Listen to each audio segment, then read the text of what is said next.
क्योंकि नरेंद्र मोदी ने बिना वजह, बिना कारण, बिना किसी अपराध के मुझे भले ही एक दिन के लिए लेकिन जेल भेजा था।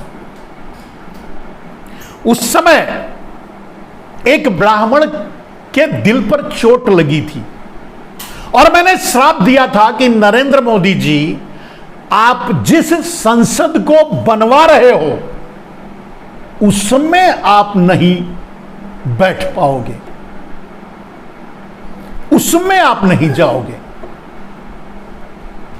इसका अर्थ होता है कि नरेंद्र मोदी अब आगे मेरे ख्याल से उसमें पहले प्रवेश करने की कोशिश करें तो शायद जबरदस्ती अपनी महत्वाकांक्षा पूरी करने के लिए नरेंद्र मोदी भले पहुंच जाएं, लेकिन मैं नहीं समझता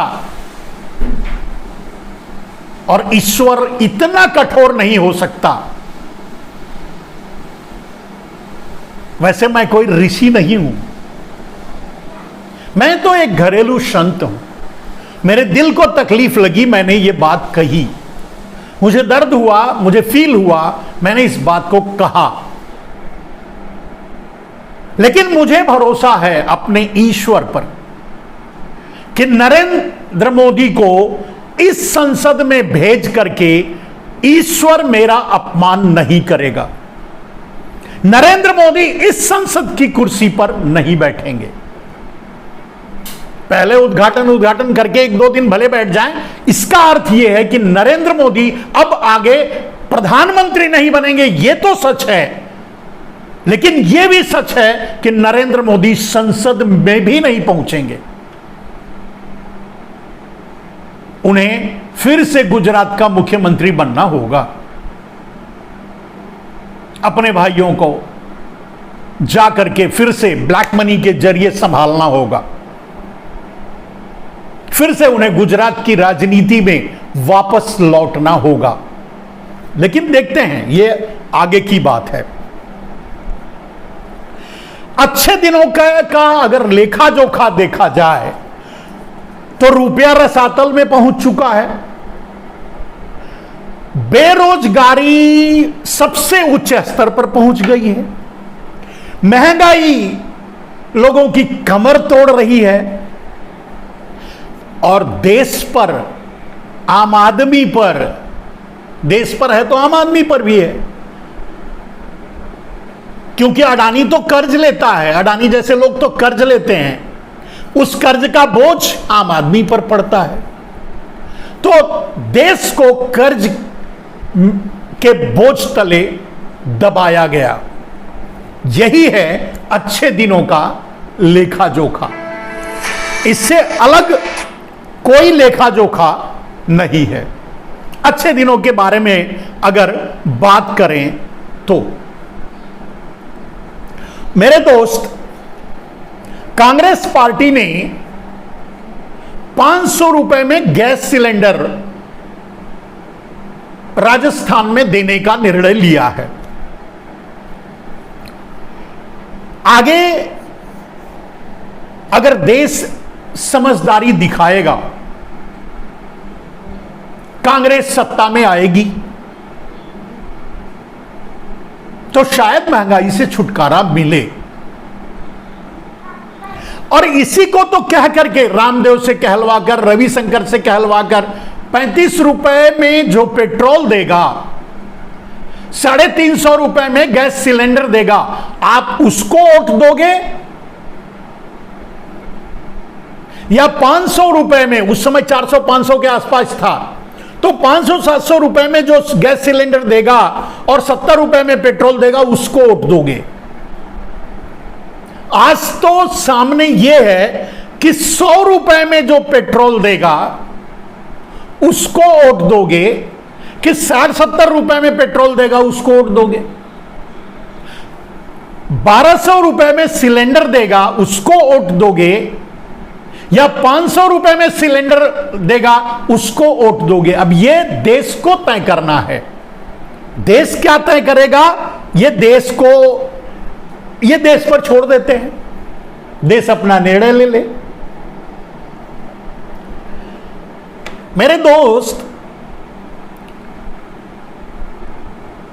सबसे बड़ी अगर राशि हुई है, सबसे बड़ी गिरावट अगर आई है लोकतांत्रिक मूल्यों में भारत में, तो वो नरेंद्र मोदी की देन है। बड़े साफ शब्दों में नरेंद्र मोदी को अरविंद केजरीवाल ने, और शायद इसीलिए यह मांग भी उठी है कि नरेंद्र मोदी अपनी डिग्री क्यों नहीं दिखाते। अरविंद केजरीवाल ने बड़े सीधे शब्दों में कहा कि किसी अनपढ़ को भारत का प्रधानमंत्री नहीं होना चाहिए।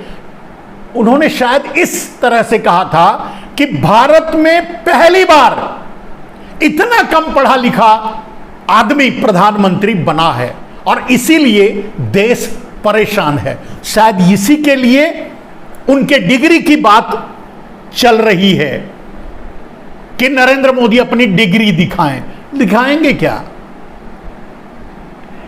जो डिग्री नरेंद्र मोदी ने हासिल की है भारत में, वो एक आदमी के लिए, इंटायर पॉलिटिक्स का सब्जेक्ट एक आदमी के लिए शुरू किया गया, एक आदमी को पढ़ाया गया, और शायद इसीलिए प्रधानमंत्री भी बने, पढ़ाया गया और उसकी डिग्री भी सिर्फ एक आदमी को ही दी गई। यानी यूनिक, इसे कहते हैं ना कि यूनिक प्रोडक्शन, लिमिट प्रोडक्शन कुछ कहते हैं, जैसे माने एक आध बस। तो एक डिग्री, सिर्फ एक डिग्री बनाई गई, एक सब्जेक्ट बनाया गया इंटायर पॉलिटिक्स, एक डिग्री बनाई गई एमए की, और शायद वो कॉलेज भी एक अकेला ही हो, और कहां से बनाया गया ये पता नहीं, जो कि सिर्फ नरेंद्र मोदी को दिया गया और किसी को नहीं। अब देश को जानना पड़ेगा कि इंटायर पॉलिटिक्स से एमए की डिग्री किसी और के पास भी है भारत में।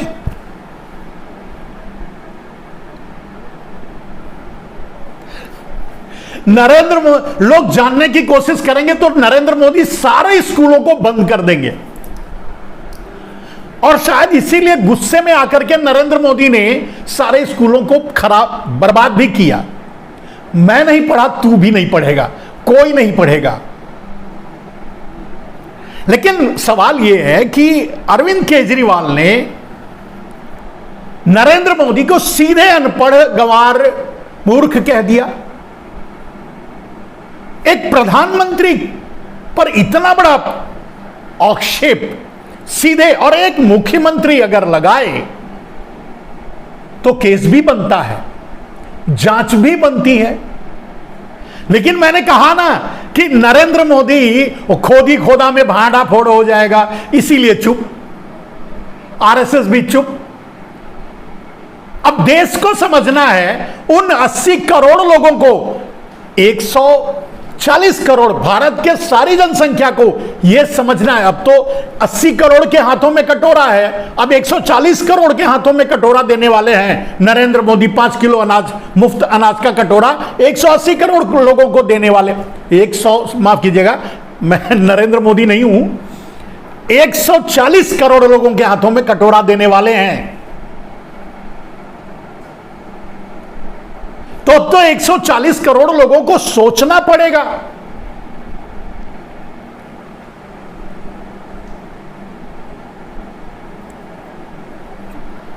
कि यह कटोरा हमें नरेंद्र मोदी के कारण मिला है। आरोप सीधा है, अरविंद केजरीवाल ने सीधा कह दिया। अब नरेंद्र मोदी उसकी जिम्मेदारी लेंगे या बस यूं ही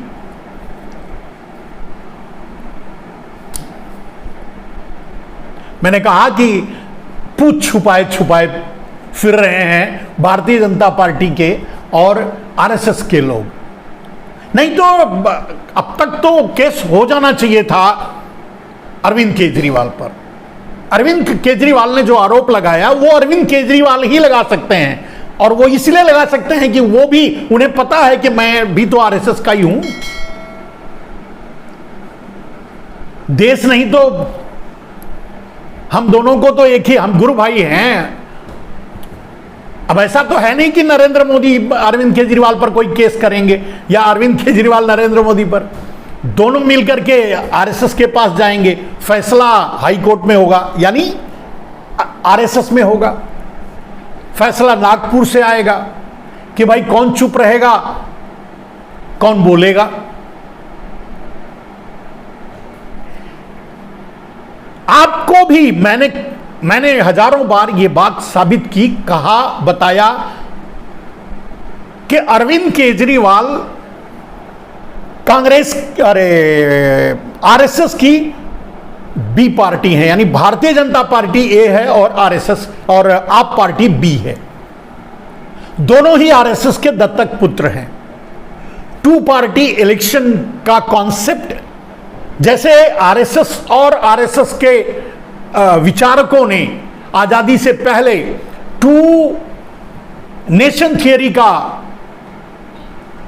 को लागू करवाया, भारत का बंटवारा करवाया, हिंदुस्तान और पाकिस्तान बनवाया, उसी तरह से टू पार्टी इलेक्शन की कोशिश है आरएसएस की।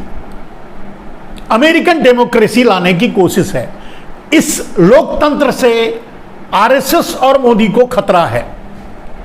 इस लोकतंत्र में, इस संविधान में न तो आरएसएस को न नरेंद्र मोदी को विश्वास है।